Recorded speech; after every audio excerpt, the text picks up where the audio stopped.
Here's the reason why I most commonly see people get epidurals in first labors when they are not planning on epidurals, from a labor and delivery and postpartum nurse of 13 years. A lot of my patients come in with the desire to have an unmedicated birth. What pushes them to get an epidural when it wasn't originally what they were thinking? First labors, often what I see is that people are exhausted. They are tired.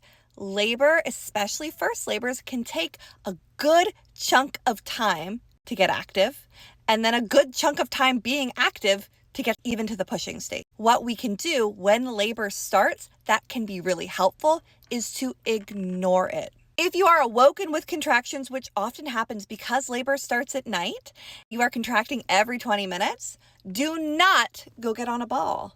I want you to be in the sheets. And if every 20 minutes you have to get up out of that bed and move around, that's fine. But the other 19 minutes, I want you to be resting. Same thing if contractions start during the day. Get yourself a little snack and get in between the sheets and try and take a nap.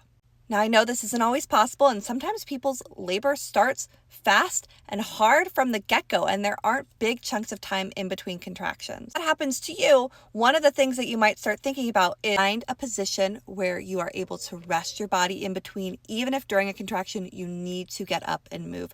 Maybe that's sitting on a birth ball, maybe that's leaning over the head of the bed, maybe that's on hands and knees with lots of pillows for support.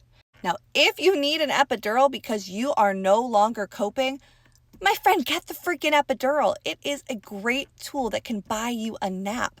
But even with an epidural, you are still going to need to move to help your baby find their best position for birth. For the most part, we are still helping you find new positions every 30 minutes or so once you get an epidural. And some people still feel a lot of pressure, or they find the sensation of their legs being numb really uncomfortable and they can't sleep or rest with that. If you were planning on going unmedicated and you ended up getting an epidural, I would love to know your reasoning behind so, and make sure that you follow for more pregnancy, birth, and postpartum tips.